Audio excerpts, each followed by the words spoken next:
नमस्कार, स्वागत है आपका खबरों का पंचनामा में। मैं हूं आपके साथ वक्ता। हम लेकर आए हैं देश और दुनिया की 5 बड़ी खबरें, जिस पर चर्चा के लिए हमारे साथ स्टूडियो में मौजूद हैं कैपिटल टीवी के editor in chief doctor Manish Kumar जी।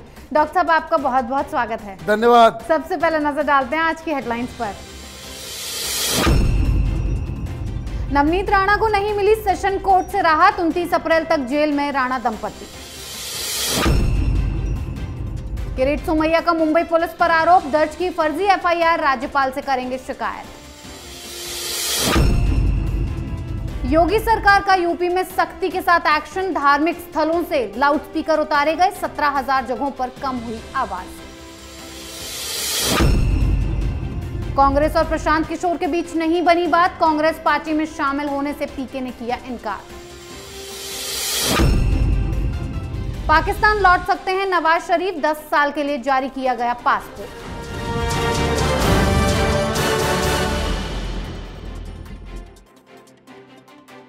आज की सबसे पहली खबर राणा दंपति की लगातार बढ़ रही मुश्किलों पर।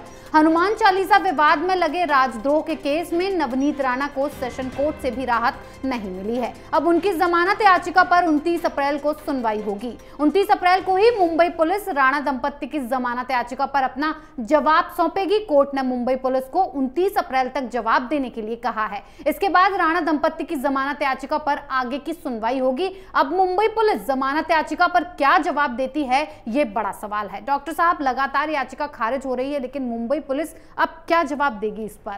देखिए, मुंबई पुलिस के पास कोई जवाब नहीं है। बात बहुत ही सिंपल है कि सरकार के आदेश पे, उद्धव ठाकरे के आदेश पे पुलिस ये कार्य कर रही है और जो राणा दंपति है उनको इस बात की सजा दी जा रही है जो जुल्म उन्होंने किया ही नहीं। वो घर के अंदर बैठे हुए थे और ये सब कुछ हो रहा है, लेकिन हिंदुस्तान का सिस्टम देखिए, तारीख पे तारीख, डेट्स पे डेट, एक शख्स, एक सांसद, एक महिला, एक दलित महिला, उसने कोई जुल्म नहीं किया, वो किसी के घर नहीं घुसी, कहीं जाकर के कोई ऐसा कुकृत्य नहीं किया जिसके लिए आप उसके ऊपर राजद्रोह लगा दें जी। लेकिन इसके बावजूद सिस्टम हमारा ऐसा लुंज पुंज है कि 29 तारीख तक उनको जेल में ही रहना पड़ेगा जी। और जब वो जेल में रहेंगी, उनको अगर मान लीजिए जमानत भी मिल जाए तो ये सरकार कोई और चार्ज लगा करके उसको अंदर भी डाल सकती है। इसमें कोई दो राय नजर नहीं आ रहा। दिक्कत क्या है? दिक्कत ये है कि हनुमान चालीसा के चक्कर में उद्धव ठाकरे सरकार एक के बाद एक गलतियां करती चली जा रही है और जितना ज़्यादा वो जेल के अंदर रहेंगी, नवनीत राणा उतनी बड़ी लीडर बनकर बाहर निकलेंगी। जो स्वागत उनका होगा वो भी उद्धव ठाकरे सरकार के लिए आंखों में उनको चुभेगा, क्योंकि आपने अपनी गलती की वजह से एक इंडिपेंडेंट सांसद को नेशनल लीडर या नेशनल न्यूज़ में आपने लाकर के खड़ा कर दिया है।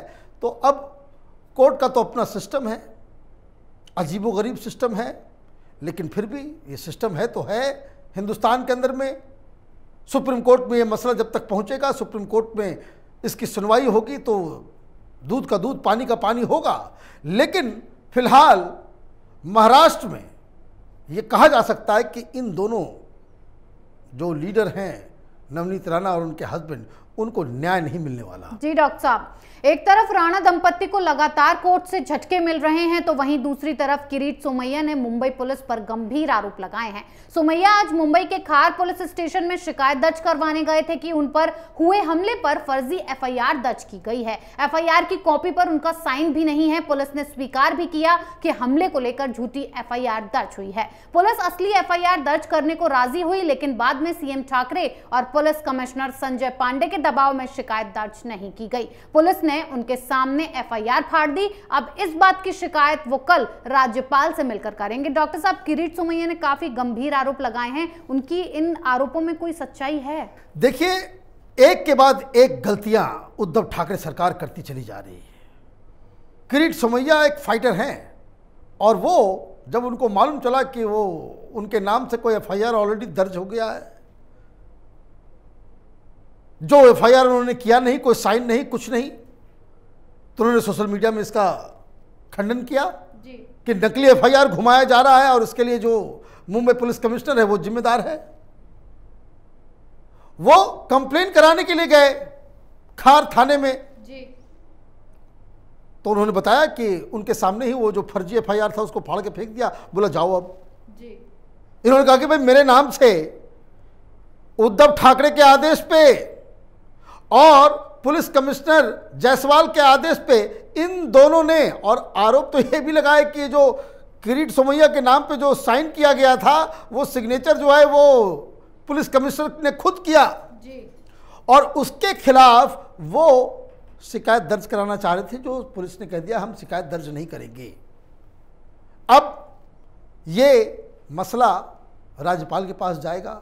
मतलब आप ये समझिए, आप एक गलती को छिपाने के लिए लगातार कितनी गलतियां करते चले जा रहे हैं, और इससे होता क्या है, ये बात सरकार चलाने वाली पार्टी उनके नेताओं को समझ में आनी चाहिए।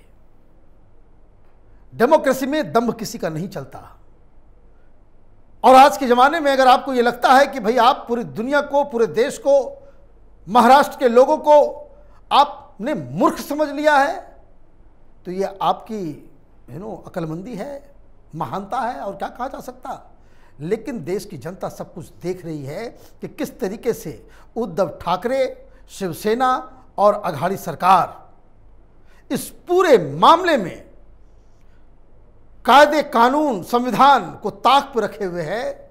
इससे लोगों का कॉन्फिडेंस, उनके समर्थकों का कॉन्फिडेंस वो अच्छा, उसके लिए अच्छा संकेत नहीं है।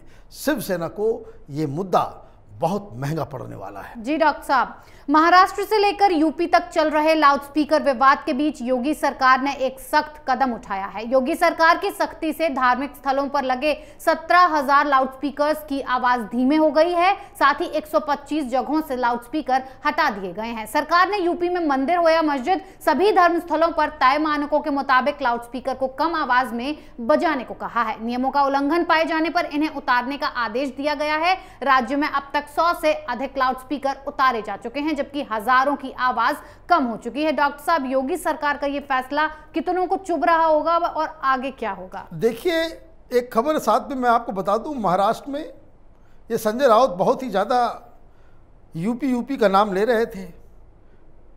आज की खबर है, नमाज के दौरान किसी एक रेलवे के सब इंस्पेक्टर ने वो तेज से म्यूजिक उसने बजा दिया जी। हो गया केस उसके ऊपर। महाराष्ट्र में हिंदुत्व, गदाधारी हिंदुत्व हैं ये लोग जी। आप नमाज के दौरान कोई म्यूजिक बजा दिए तो आपके ऊपर कार्रवाई हो जाएगी। और ये कंपेयर करते हैं किससे? योगी आदित्यनाथ से। पैर की धूली भी नहीं है ये लोग। योगी आदित्यनाथ तो बुलडोजर को सामने रखते हैं, उसके बाद फैसला सुनाते हैं।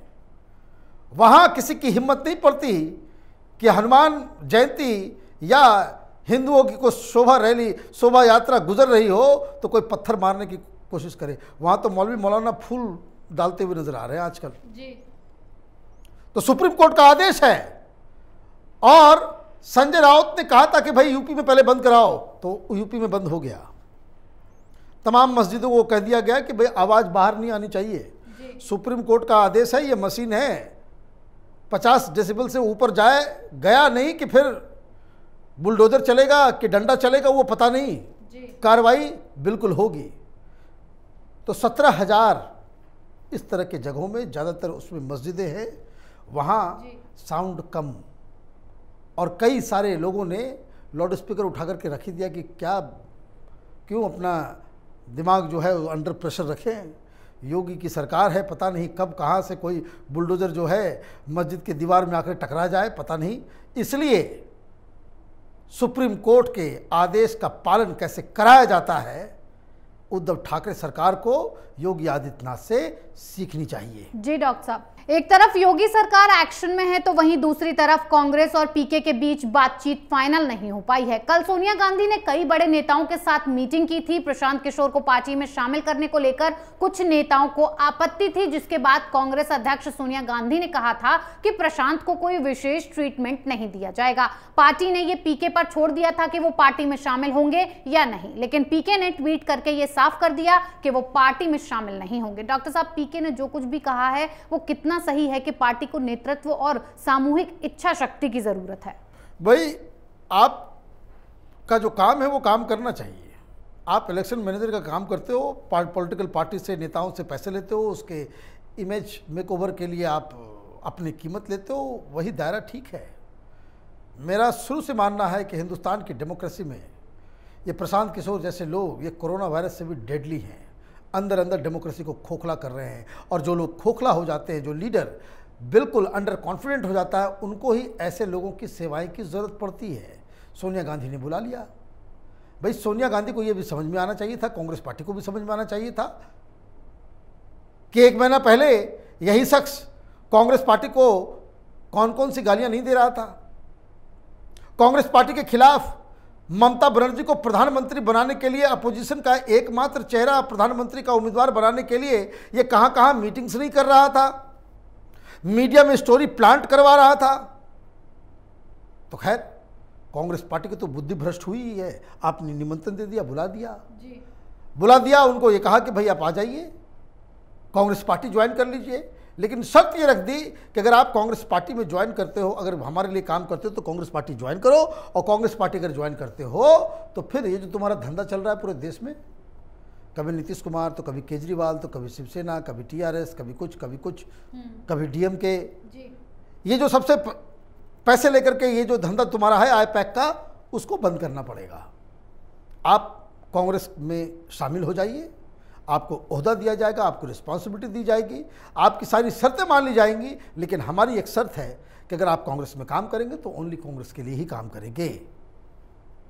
तो बातचीत तो हो गई, लेकिन शनिवार को ये चले जाते हैं हैदराबाद। वहाँ तेलंगाना के साथ, तेलंगाना के में जो चंद्रशेखर राव की जो पार्टी है टीआरएस, उसके साथ इनका समझौता हो जाता है। और ये खबर जब दिल्ली आई, सोनिया गांधी ने फिर बातचीत की अपने कांग्रेस के लीडर से कि भाई आपने तो डील तोड़ दिया, आपको तो ज्वाइन करने के लिए कहा गया था, और ये कहा गया था कि किसी और के साथ डील नहीं करेंगे। तो ये डील टूट गया, खत्म हो गया।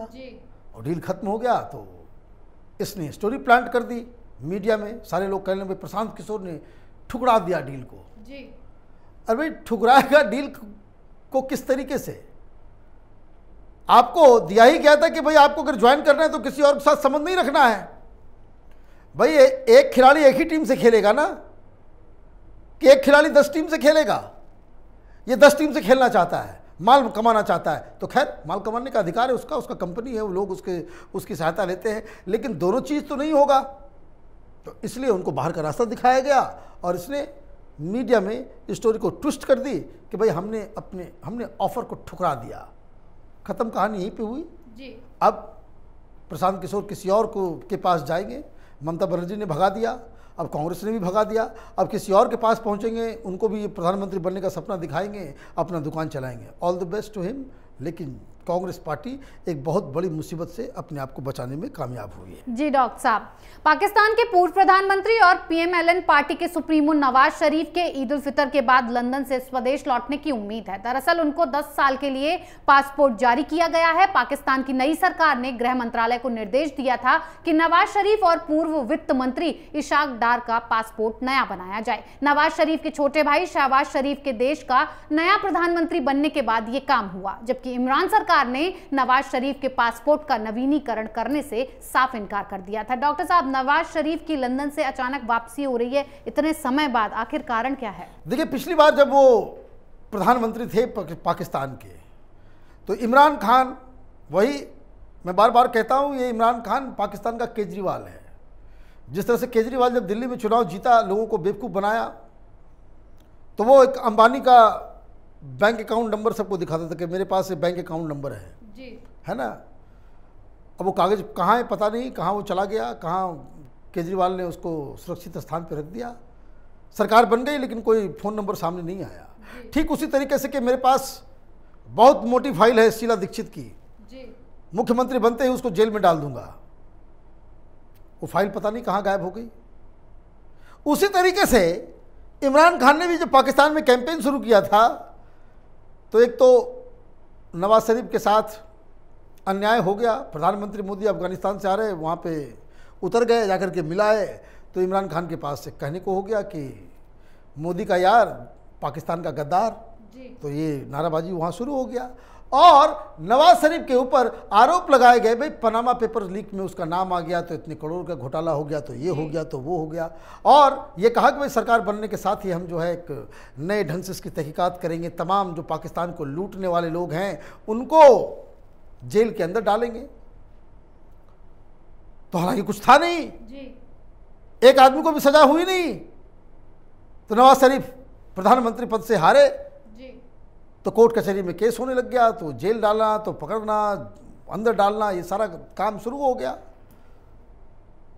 कुछ और था नहीं, आर्मी वाले ने भी इंटरवीन किया, कहा कि भाई चल जाओ लंदन। तो इन्होंने बीमारी का बहाना बनाया कि हमें ये बीमारी है, हमें वहाँ जाना है, तो कह दिया गया, उनको एक सेफ पैसेज दे दिया गया और वो लंदन चले गए जी। अब ये केजरीवाल, ये कंटक, ये पाकिस्तान के सिर से उतरा है तो माहौल थोड़ा बेहतर हुआ है, तो ये लीडर फिर वापस आ जाएंगे, चुनाव होगा, यही नवाज शरीफ प्रधानमंत्री के उम्मीदवार बनकर वो वापस अपनी तैयारी में जुट जाएंगे, इलेक्शन करेंगे, चुनाव जीत जाएंगे, तो फिर से वो प्रधानमंत्री बनेंगे। यही होना है। और इमरान खान को अब यही जो जिस हिसाब से उसने अपने सारे विपक्षियों को तंग किया था, अब आर्मी के साथ भी पंगा इन्होंने ले लिया है, तो आर्मी और सारा विपक्ष मिलके इमरान खान को कैसे कारावास के अंदर डाला जाए उसकी जुगत लग रही है। तो यही वहाँ का डेमोक्रेसी का चरित्र है कि कोई सरकार में आता है तो विपक्षियों को जेल में डालता है, वो दूसरे चले जाते हैं तो उसको जेल के अंदर डालता है। आप देखिए भागा हुआ है मुशर्रफ, भागा हुआ है, दुबई में रहता है जी। वापस आएगा, उसको जेल में डाल दिया जाएगा, मार दिया जाएगा। तो यही अलग अलग कहानी है। हिंदुस्तान खुशकिस्मत है कि ये बीमारियां अभी हिंदुस्तान को नहीं लगी है। जी डॉक्टर साहब, बहुत बहुत धन्यवाद इतनी जानकारी के लिए। धन्यवाद। खबरों का पंचनामा में आज के लिए इतना ही। देश विदेश की बाकी खबरों और उनके सटीक एनालिसिस के लिए देखते रहिए कैपिटल टीवी में। लाइक कीजिए, शेयर कीजिए और कैपिटल टीवी को सब्सक्राइब कीजिए। नमस्कार।